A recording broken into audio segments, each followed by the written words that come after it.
축복합니다. 옆 사람과도 인사하십시다. 저녁에 또 만나서 반갑습니다.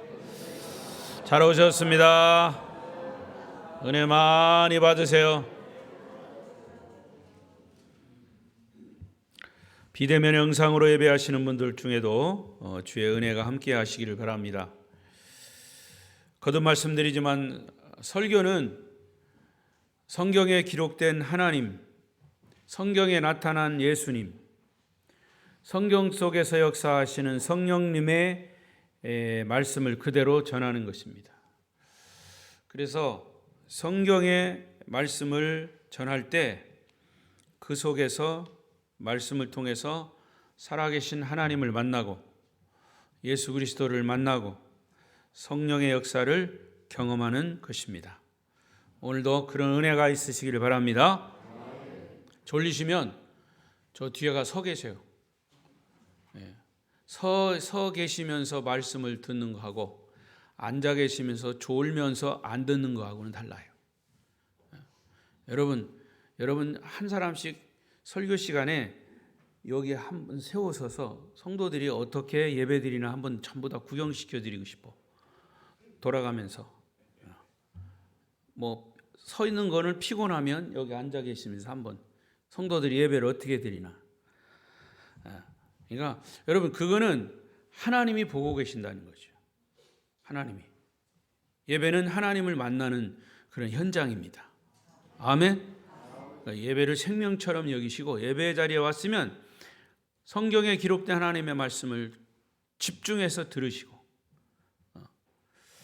그래서 저는 이제 되도록이면 참 졸지 말라는 얘기는 안 하고 싶은데 좀 안타까워요. 교회 와서 예배 말씀을 듣고 주님을 만나는 그런 게 있어야 되는데 와서 그냥 졸고 있으면 안타까워서 그런 거예요. 여러분들을 책망하기 위해서 그런 게 아니고 안타까워서 그런 거예요. 아멘. 자, 오늘 말씀의 주제는 우리 몸이 성전입니다. 시작. 내 몸이 성전입니다. 자, 오늘 본문은 예수님이 예루살렘 성에 입성하시며 입성하시는 것은 십자가를 지시기 위함입니다. 그런데 제일 먼저 찾아가신 곳이 어디냐 하면 예루살렘 성전입니다. 물론 건물이죠. 12절을 보겠습니다. 어떤 일이 있었습니까? 시작. 예수께서 성전에 들어가사 성전 안에서 매매하는 모든 사람들을 내쫓으시며 돈 바꾸는 사람들의 상과 비둘기 파는 사람들의 의자를 둘러 엎으시고. 왜 성전을 찾으셨다고요? 성전은 예배하는 곳이에요. 하나님이 임재하시는 그런 곳의 상징이 성전입니다. 다른 곳에도 주님은 계십니다. 무소 부재 안 계신 곳이 없어요. 그렇지만 특별히 이 성전에 주님이 계시고 이 성전 속에서 우리가 예배할 때 하나님은 그 예배를 받으십니다. 그러니까 주님의 임재하시는 상징이 성전이에요. 그래서 예수님도 십자가를 지시기 전에 특별히 선택된 장소 성전에 가셔서 묵상하시고 십자가에 대해서 다시 한번 기도하시면서 당신의 영적인 인간이기 때문에 영적인 그런 부분들을 다시 점검하기 위해서 이제 가신 겁니다. 예수님은 철저하게 예루살렘 성전 중심의 믿음이요. 이게 예수님의 인간의 모습이죠. 예를 들어서 누가복음 2장 41절 이하에 보면 예수님께서 12살 때에 부모님과 함께 예루살렘에 올라가신 일이 있습니다. 6월절 절기가 되면 많은 이스라엘의 뱃사람들이 예루살렘에 올라갑니다. 성전을 중심으로 올라가요. 그래서 거기서 6월절 절기를 지키는 겁니다. 절기를 마치고 부모님은 어린 예수님이 동행할 것을 알고 있었는데 보니까 예수님이 없어진 겁니다. 그래서 예수님이 동행하지 않았다는 것을 알고 애타는 마음으로 12살, 이제 지금 우리로 말하면 초등학교 몇 학년입니까? 한 4, 5학년 됩니까? 예. 그런 이제 어린 예수님이 없는 것을 아시고 다시 걸음을 되짚어서 예루살렘으로 올라가서 예수님을 찾는 겁니다. 엄마 아빠가. 이제 사흘이 지난 후에야 예수님을 찾았습니다. 예수님이 어디 계셨냐 하면 성전에 계셨습니다. 그때 예수님의 어머니 마리아는 예수님을 보고 놀라서 말합니다. 아이야, 어찌하여 우리에게 이렇게 하였느냐? 너를 찾게 했느냐? 그 말이에요. 보라, 아버지와 내가 근심하여 너를 찾았다. 이때 예수님 말씀하십니다. 어찌하여 나를 찾으셨습니까? 내가 아버지 집에 있어야 할 줄을 알지 못하셨습니까? 자, 12살 소년 예수님이 아주 부모님도 잘 알지 못하는 그런 말씀을 하셨어요. 이 말은 예수님은 어렸을 때부터 성전을 사모했다라고 하는 것을 알 수가 있는 그런 장면이에요. 그런 자세한 거는 또 나중에 말한다 할지라도 이렇게 예수님은 성전을 중심으로 믿음을 지키고 성전을 중심으로 사역을 하셨어요. 그러니까 예수님은 십자가를 지시기 전에 성전에서 예배드리기며 하나님을 깊이 묵상하기 위해서 성전을 먼저 찾으신 겁니다.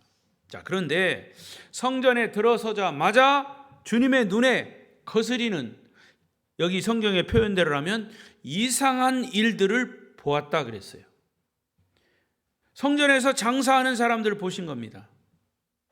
그리고 그것을 보신 주님은 분노하셨습니다. 예수님의 분노는 거룩한 분노예요. 일반 사람들의 분노는 죄인의 분노이지만 주님의 분노는 거룩한 분노예요. 여러분, 언제 화가 납니까? 화가 안 나셔요? 예. 화가 날 때 있죠. 첫째, 상대방이 내 자존심을 상하게 할 때 화가 나요. 그건 부부가 됐든 뭐 누가 됐든 그런 거예요. 내 기분을 상하게 하는 것. 내가 원하는 일이 안 이루어졌을 때 뭐 등등 분노하는 일들이 막, 이거는 사실은 죄인들의 분노예요. 그러나 예수님이 분노하신 건 거룩한 분노예요. 돈 바꾸는 사람들이 있었죠. 장사하는 사람들의 상을 막 뒤엎으시고 비둘기 파는 자들의 모든 상행위를 물리적으로 분노하시면서 저지한 겁니다. 못하게 하신 거예요. 사실 성경을 자세히 보면 마태복음 1장에서 21장까지 예수님은 한 번도 이렇게 분노하시는 모습이 없었습니다. 만약에 있다면 사탄을 꾸짖은 경우는 있었습니다. 웬만하면 예수님은 다 용서하셨고 긍휼을 베푸셨고 사랑하셨고 은혜로 대하셨습니다. 어떤 경우도 주님은 화내지 않으셨어요. 요한복음 2장 12절 이하에도 예수님의 3년 공생의 사역 초기에 사역을 이제 시작하면서 사람들의 앉은 것을 성전에서 소와 양과 비둘기 파는 사람들과 돈 바꾸는 사람들의 앉은 것을 보시고 노끈으로 채찍을 만지시고 돈 바꾸는 사람들의 돈을 쏟으시며 채찍질을 하시며 상을 엎으셨습니다. 그런데 지금 3년의 사역을 마치시면서 예수님이 십자가를 지시기 위해 성전에 가셨는데 또 한 번 이런 일이 일어난 겁니다. 그렇다면 예수님의 이런 모습은 어떤 의미가 있을까? 예수님은 성전은 거룩해야 한다는 것을 아주 강력하게 나타내신 장면입니다. 성전은 거룩하고 깨끗하고 순수해야 한다는 것을 보여주신 겁니다. 자, 13절, 본문 13절을 보십시다. 예수님 뭐라고 하셨는지 시작. 그들에게 이르시되 기록된 바 내 집은 기도하는 집이라 일컬음을 받으리라 하였거늘 너희는 강도의 소굴을 만드는도다 하시니라. 성전은 하나님이 계시는 집이면서 만민이 기도하는 집이라고 아주 정확하게 규명하셨습니다. 여러분, 교회라고 하는 것은요, 사람입니다. 물론 사람인데 예배를 드리는 장소, 이것 또한 성전 내지는 교회라고 일컬어요. 보이는 교회는 건물이고 보이지 않는 교회는 사람입니다. 이렇게 두 가지 측면에서 얘기할 수 있어요. 그러나 엄밀한 의미에서 교회는 사람이죠. 예수님을 구주로 고백하는 사람들의 공동체, 저와 여러분이 교회예요.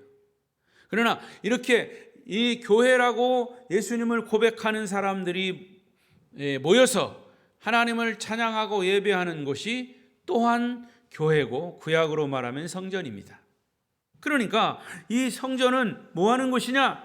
하나님이 계시는 집이면서 만민이 기도하는 집이라고 말씀하셨어요.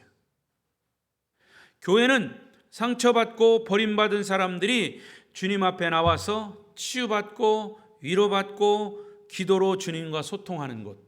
할렐루야. 그런 곳이 교회예요. 근데 반대로 교회에 와서 먼저 예수 믿은 사람들 때문에 상처받고 교회를 떠나가는 사람도 있어요. 안 나오는 사람도 있어요. 누구 책임입니까? 누구 책임이에요? 먼저 믿은 사람이 책임이죠. 가만히 계시는 거 보니까 아마 다 경험들이 있으신 것 같아. 근데 여러분, 나는 잘 몰라요. 나는 습관적으로 하고 내가 그냥 해왔던 것으로 하는데, 그것이 처음 교회 와서 이 복음을 접하는 사람들의 눈에 거슬리는 경우가 있어요. 그거를 보아야 된다. 제가 늘 강조하는 것처럼 예수 믿지 않는 사람들의 눈높이를 봐야 됩니다. 그래서 예수 먼저 믿은 사람들의 말과 행동이 조심스러워야 된다는 거죠. 교회는 그래서 상처받고 버림받은 사람들이 주님 앞에 나와서 치료받고 위로받고 기도로 주님과 소통하는 것이에요. 그래서 예수님은 내 집은 만민이 기도하는 집이라고 말씀하셨어요. 자, 이 말씀이 어디에서 근거가 되느냐 하면 구약의 이사야 56장 7절에 이사야서도 이렇게 얘기했어요. 시작. 내가 곧 그들을 나의 성산으로 인도하여 기도하는 내 집에서 그들을 기쁘게 할 것이며 그들의 번개와 희생을 나의 제단에서 기꺼이 받게 되리니 이는 내 집은 만민이 기도하는 집이라 일컬음이 될 것임이라. 아멘. 그래서 이 마태복음 21장도 예수님이 말씀하신 거예요. 근데 이 말씀은 이 13절에서 기록된 바 그랬죠. 13절에서 기록된 바, 어디에 기록돼요? 이사야 56장 7절에 기록된 바. 구약 성경을 가지고 와서 예수님이 인용하셨어요. 성전은 내 집은 기도하는 집이라. 그런데 왜 너희는 여기서 장사하면서 강도의 소굴을 만드냐? 이렇게 책망하신 거예요. 아무쪼록 우리 아름다운 교회도 하나님이 거하시는 곳으로, 믿지 않는 사람들이 처음에 우리 교회에 와서 또 다른 교회에서 우리 교회에 온다 할지라도 그들이 와서 상처받은 영혼은 치유받고 위로받고 고침받고 아멘하고 그렇게 기도하는 곳이 되기를 바랍니다. 그 이상도 그 이하도 아닌 거예요. 교회는 13절 하반절에 기도하는 내 집을 왜 강도의 소굴로 만들었냐? 라고 심하게 분노하시면서 꾸짖으셨어요. 근데 이 말씀을 단순하게 그냥 문자적으로만 해석하면 오해의 소지가 있어요. 그래서 좀 더 영적인 의미를 찾아보면 이렇습니다. 원래 구약의 성전은 지성소와 성소가 있는 건물 그 자체입니다. 그래서 제사장이 성전 안에 들어가면 성소에서 제물을 준비해 가지고 지성소로 들어갑니다. 제사장만 들어가요. 그래서 그곳에서 하나님께 제사 드리면서 하나님을 만나는 장소가 성전입니다. 근데 이 성전은 건물을 중심으로 관계된 주변 영역들, 예루살렘 성전은 이방인의 뜰이 있어요. 이방인들만 그곳에 들어가야 돼. 여인들의 뜰이 있어요. 여인들만 들어가야 돼. 남자들이 들어가면 안 돼. 그리고 제사장의 뜰이 있어요. 제사장만 들어가는 곳이. 이것이 예루살렘 성전의 전체의 영역을 일컬어 통칭해서 말하는 겁니다. 문제는 어디서 이 돈 바꾸는 일, 비둘기 파는 일이 벌어졌냐? 이방인의 뜰에서 이 사건이 벌어진 거예요. 말씀드린 대로 많은 사람들이 유월절 제사를 드리기 위해서 1년에 한 번씩 예루살렘으로 모여듭니다. 그들이 올 때는 빈손으로 오지 않고 의무적으로 해야 할 일이 있어요. 그게 뭐냐? 성전세를 내는 거예요. 성전 세금을 내는 거예요. 성전세는 일종의 공적으로 내는 세금이에요. 누구나 다 내야 돼요. 하나님의 성전에 올 때는 누구든지 성전세 반세겔을 내야 합니다. 그 당시 돈으로. 그런데 이 성전세는 유월절 전에 납부를 해야 돼요.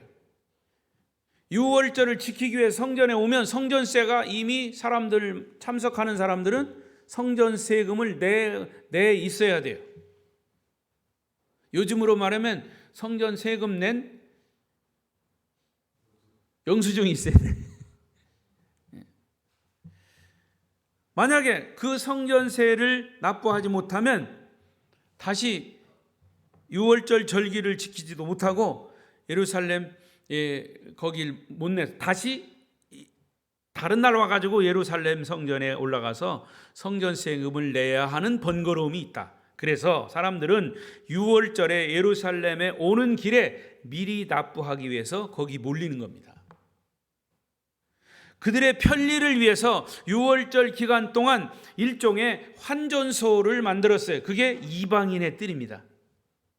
환전소를 차려놓고 돈을 바꿔주는 거예요. 그게 성전세금을 내도록 도와주는 거죠. 좋은 제도죠. 자, 그런데 여러분, 성전에서 돈 바꾸어주는 것 자체가 나쁜 게 아니에요. 여기에서 우리의 오해가 있는 거죠. 예수님은 돈 바꿔주는 그 제도에 대해서 분노한 게 아니에요. 사실은 그 배후에 자세히 들여다보면 그들이 한 세겔의 돈을 주면서 반 세겔이 세금이면 2펜스를 떼는 거예요. 그리고 나머지를 줍니다. 한 세겔보다 더 큰 돈을 바꿔줄 때는 4펜스를 떼는 거예요. 일종의 수수료의 명목으로 떼는 겁니다. 수수료로 떼는 게 아니라 떼 먹는 겁니다. 도둑질하는 거예요. 세금을. 그 당시 노동자의 하루 일당이 8펜스예요. 8펜스. 환전을 해주는 좋은 제도를 끝까지 잘 활용하면 문제가 없는데 세월이 지나면서 그 제도를 제사장들이 독점하면서 종교 지도자들이 독점하면서 일종의 돈 벌어들이는 일에 눈이 멀어버린 겁니다. 주님은 바로 그것을 책망하신 거예요. 자, 비둘기 파는 일을 책망하신 것도 이유가 있습니다. 이스라엘 백성들이 예루살렘의 유월절을 지키는 때로 이제 예루살렘 성으로 올라옵니다. 그런데 예루살렘을 유월절에는 절대로 빈손으로 갈 수 없고 재물을 가지고 가야 돼요. 그래서 비싼 양을 바칠 수 없는 가난한 사람들은 양 대신에 비둘기 한 쌍을 제물로 드렸습니다. 그것이 비둘기를 바꾸어주는 장사가 생기게 된 원인이 된 거죠. 어떤 사람은 먼 길을 올 때 동물을 가지고 왔는데 양을 가지고 오면서 상처가 생기거나 어떤 문제가 생겼을 때 그것은 제물이 될 수가 없어요. 온전한 제물이 되지 못하면 할 수 없이 제물을 바꿔야 되는 경우가 생깁니다. 이럴 때 편리하게 비둘기를 사서 제물로 드리는 겁니다. 그런데 역시 제사장들이 이것을 악용하기 시작한 겁니다. 제사장 편에 있는 사람이 검사관입니다. 제물을 검사하는 겁니다. 검사를 할 때 밖에서 산 물건은 다 퇴짜를 놓는 거예요. 그리고 이방인의 뜰 안에서 독점권을 가진 그 가게에서 산 것만을 허용하는 거예요. 그 사이에 나머지 이득을 챙기면서 성전을 보수한다, 성전을 유지한다라고 하는 명분을 세워서 적당히 이 명분을 세워서 떼먹는 거예요.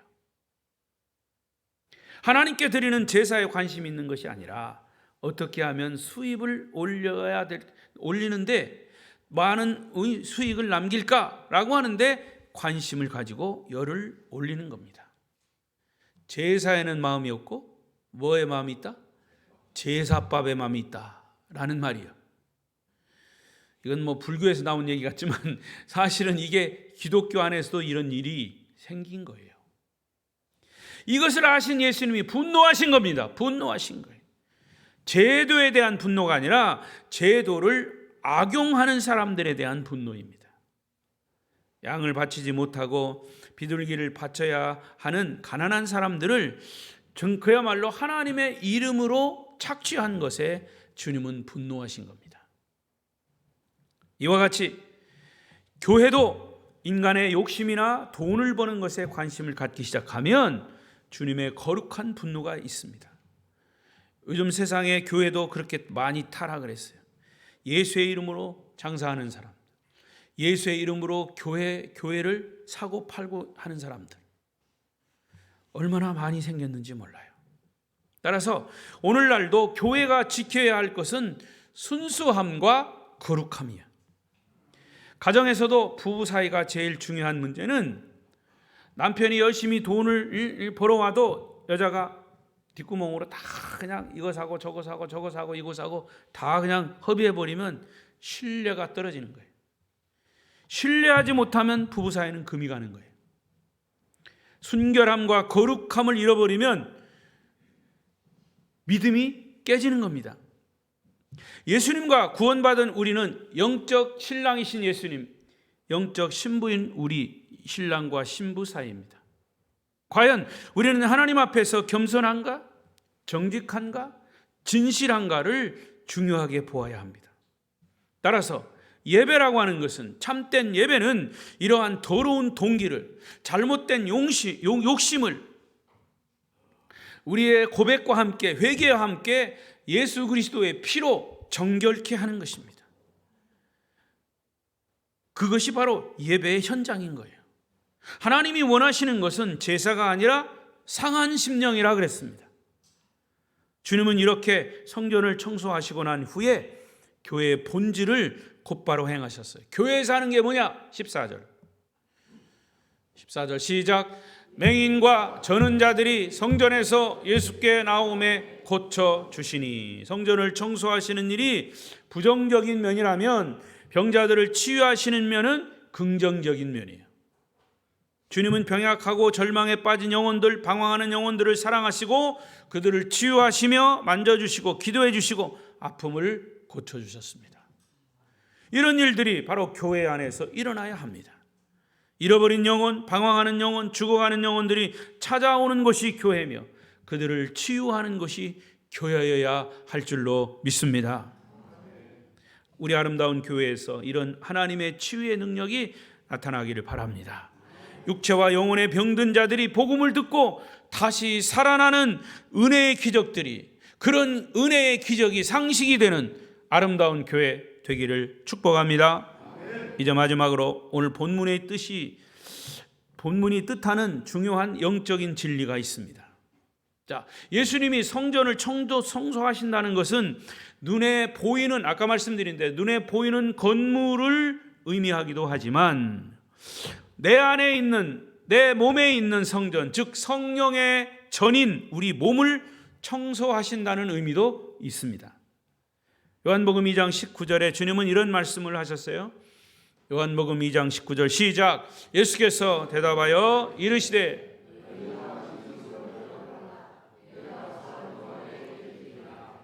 할렐루야.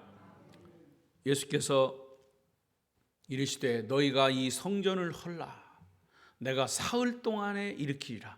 여러분, 구약의 제사장들이요, 예수님 주변의 종교 지도자들은 예수님이 하신 이 말씀을 곡해를 하신 거예요. 못 깨달은 거예요. 그들이 아는 성전은 건물을만 얘기하는 거예요. 그들은 건물은 하나님이 계신 곳, 하나님께 제사하는 곳, 이런 것으로만 이제 각인이 돼 있죠. 그런데 예수님은 느닷없이 젊은 유대 청년이 나타나서 자기가 구세주라고 하면서 성전을 다 헐어라! 성전을 헐어라! 네? 성전을 헐어라는 말을 눈 감은 사람은 잘 알아들어요. 좀 내가 사흘 동안 일으키리라. 여러분, 성전이 얼마나 중요한 이런 의미인가를 아는 제사장들이 젊은 유대 청년이 성전을 헐어라 하니까 거기에 열받은 거예요. 그들이 생각하는 성전, 그리고 그것을 헐라고 하는 이 유대 청년 예수를 신성 모독했다고 그랬잖아요. 그 속에 담겨져 있는 의미를 모르기 때문에 그럴 수밖에 없어요. 자, 예수님이 이 성전을 헐라라고 하는 거예요. 뭐예요? 내가 사흘 동안 일으키리라. 예수님이 십자가에 죽으셨다가 3일 만에 살아나셨어요. 사실은 그거를 의미하는 거고요. 이 성전의 의미는, 영적인 의미는 성령이 계시는 그곳, 너희 몸, 너희 안, 너희 내면, 너희 영혼, 이것이 바로 성전이다 라는 말씀을 하시기 위해서 이렇게 느닷없이 선포를 하신 거예요. 근데 이 사실을 나중에라도 깨닫고 돌아온 사람은 괜찮은데, 이걸 끝까지 고수한 사람들, 구약의 종교 지도자들, 성전을 헐라고 그러니까 저 사람은 신성을 모독한 사람이다, 죽여야 된다. 여러분, 저는 이런 것을 생각하게 됩니다. 과거에 우리의 역사가 왜곡된 것들이 많죠. 그런데 그 왜곡된 것들이 한참 세월이 지나고 나면 그것이 아니었다, 그게 진리가 아니었다 라고 하는 사실을 깨닫죠. 근데 그때 당시로는 그게 진리예요. 그래서 많은 사람들이 뉴스에 막 대서특필되고 막 화면에 나오고 막 하니까 다른 사람들도 저게 아닌가 싶은데 막 떠들어대니까 그런가벼, 그게 진짠가벼, 이런 거예요. 미심쩍어도 소리를 내지 못하는 거죠. 그리고 세월이 지나갑니다. 한참 지난 후에 돌이켜보면 잘못된 거예요. 여러분, 많은 사람들이 외치는 여론이라도 그 여론이, 여론 자체, 많은 사람이 외친 숫자가 많다고 해서 그게 정의는 아니고 진리는 아니에요. 오히려 그게 비진리일 수 있어요. 저는 그 얘기를 할 때마다 그 얘기 꼭 합니다. 12사람이 맞죠? 12사람? 12사람이 이 가나안 땅을 정탐했어요. 그런데 10사람은 거기에 못 들어간다고 그랬어요. 그러나 2사람인 여호수아와 칼렙은 들어갈 수 있다고 그랬어요.